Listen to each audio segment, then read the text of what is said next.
Good evening, ladies and gentlemen. It is my great pleasure to share with you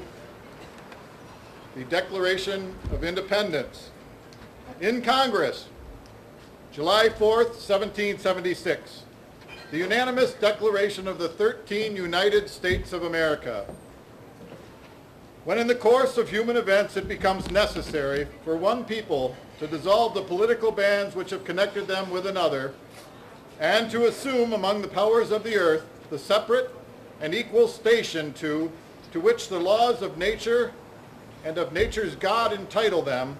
a decent respect to the opinions of mankind requires that they should declare the causes which impel them to the separation. We hold these truths to be self-evident, that all men are created equal, that they are endowed by their Creator with certain unalienable rights, that among these are life, liberty, and the pursuit of happiness, that to secure these rights, governments are instituted among men deriving their just powers from the consent of the governed, that whenever any form of government becomes destructive to these ends, it is the right of the people to alter or to abolish it and to institute new government, laying its foundation on such principles and organizing its powers in such form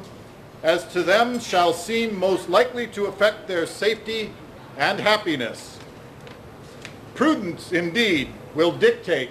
that governments long established should not be changed for light and transient causes, and accordingly all experience hath shewn that mankind are more disposed to suffer while evils are sufferable than to right themselves by abolishing the forms to which they are accustomed. But when a long train of abuses and usurpations,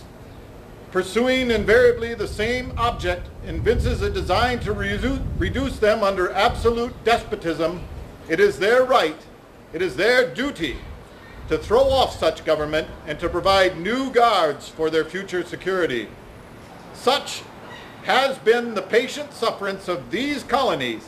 and such is now the necessity which constrains them to alter their former systems of government. The history of the present King of Great Britain is a history of repeated injuries and usurpations, all having in direct object the establishment of an absolute tyranny over these states. To prove that, let the facts be submitted to a candid world. He has refused to assent to laws the most wholesome and necessary for the public good. He has forbidden his governors to pass laws of immediate and pressing importance unless suspended in their operation till his assent should be obtained. And when so suspended, he has utterly neglected to attend to them. He has refused to pass other laws for the accommodation of large districts of people unless those people would relinquish the right of representation in the legislature, a right inestimable to them and formidable to tyrants only.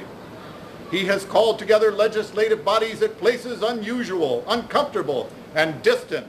from the depository of their public records, for the sole purpose of fatiguing them into compliance with his measures. He has dissolved representative houses repeatedly for opposing with manly firmness his invasions on the rights of the people. He has refused for a long time after such dissolutions to cause others to be elected, whereby the legislative powers, incapable of annihilation, have returned to the people at large for their exercise, the state remaining in the meantime exposed to all the dangers of invasion from without and convulsions within.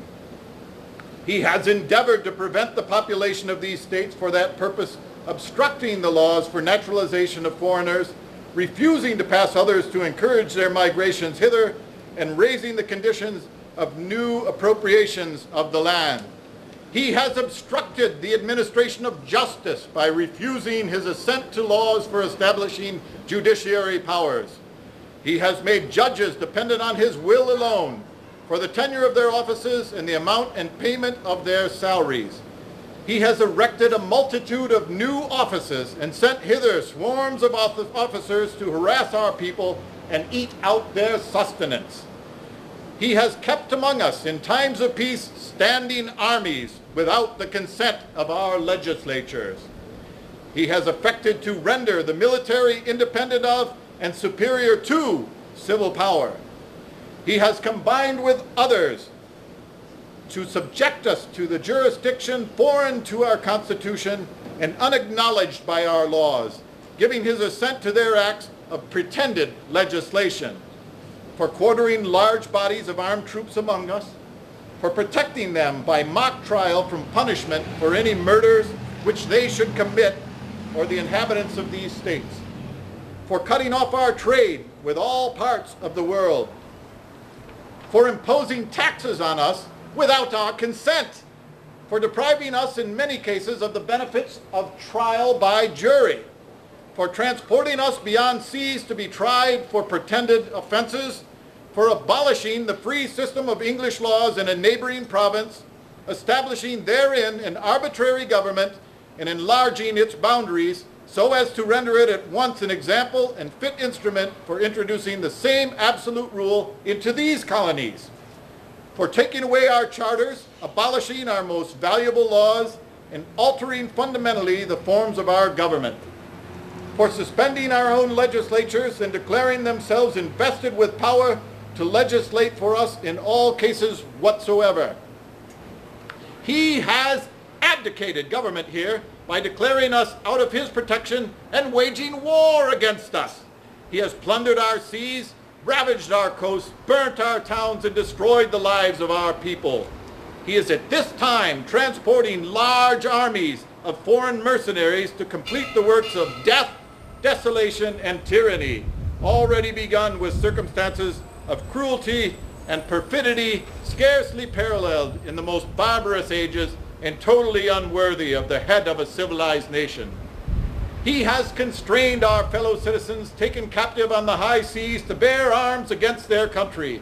to become the executioners of their friends and brethren, or to fall themselves by their hands.